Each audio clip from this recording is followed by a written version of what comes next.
Chocolate ice cream on your tight tan face. There's something magical about the first light of day in Canada, especially when you're alone on the open highway, cruising toward the sunrise with nothing but the hum of the engine in your thoughts.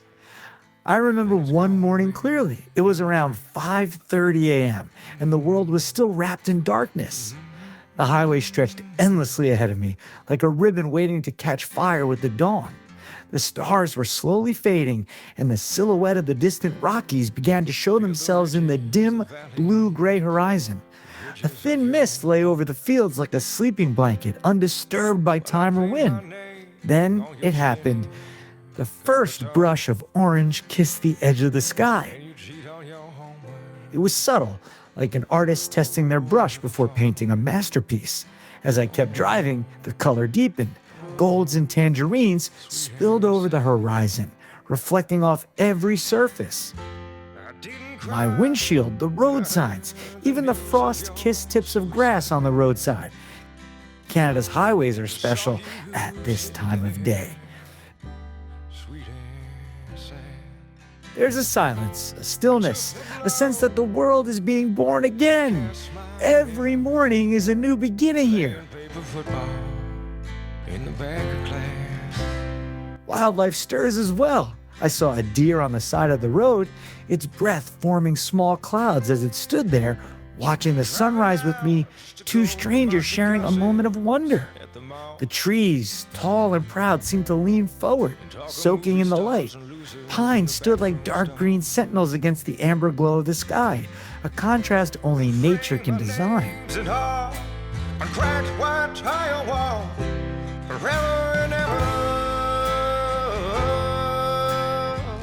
In the rearview mirror, darkness still lingered, but ahead of me, the road glowed with golden promise. It felt like chasing heaven, like every turn and hill would lead to something divine. The radio was off. I didn't need music.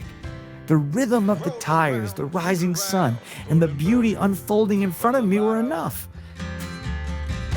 Screaming and shouting at the shooting stars to stay a little longer, forever and ever. Clouds, light and feathery, lit up with pink and lavender hues. It looked like someone had spilled paint across the sky, carelessly perfect.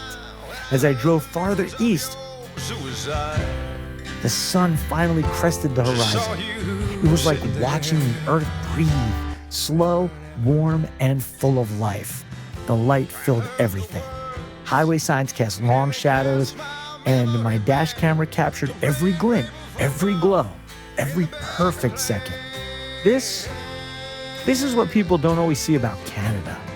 Not just the snow, not just the cold, but the fire in the sky that starts each day. A show you don't need a ticket to witness, only an early start and an open road.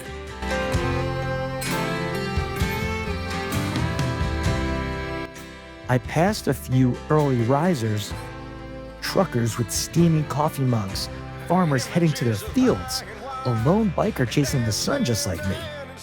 It made me think how lucky we are to live in a country where space and sky are so generous, where even a regular drive becomes something spiritual.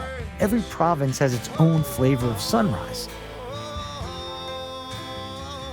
Alberta's fairy, Ontario's golden and misty, Quebec's is dramatic, spilling through mountain valleys, but all of them whisper the same message: today is yours. Boulevard. No one home, so wait in your front yard. The sun Take it. 7 a.m., the sky was clear blue, the golden hour fading, and the world was officially awake. But I carried the sunrise inside me the rest of the day. Its warmth, its hope, its quiet encouragement. falls on your front yard.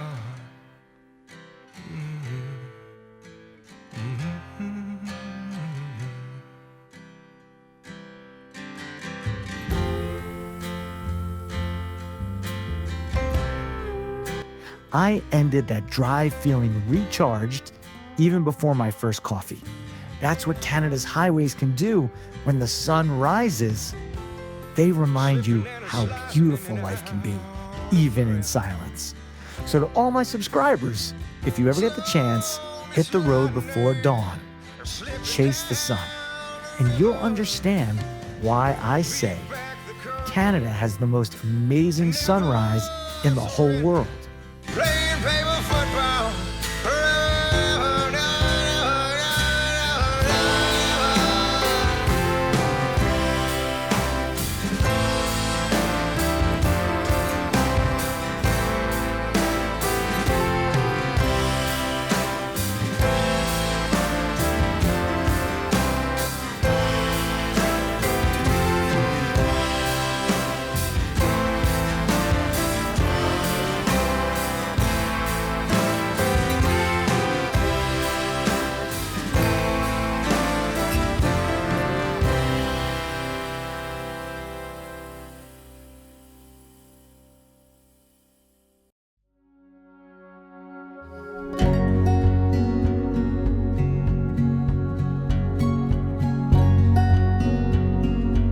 There's something inherently magical about the first light of day in Canada, especially when you're alone on the open highway, cruising toward the sunrise with nothing but the hum of the engine and your thoughts.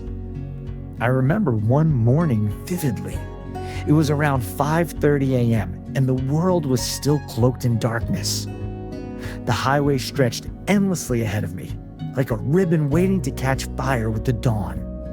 The stars were slowly fading, and the silhouette of the distant Rockies began to reveal themselves in the dim blue-gray horizon. A thin mist lay over the fields like a sleeping blanket, undisturbed by time or wind. Then it happened, the first brush of orange kissed the edge of the sky,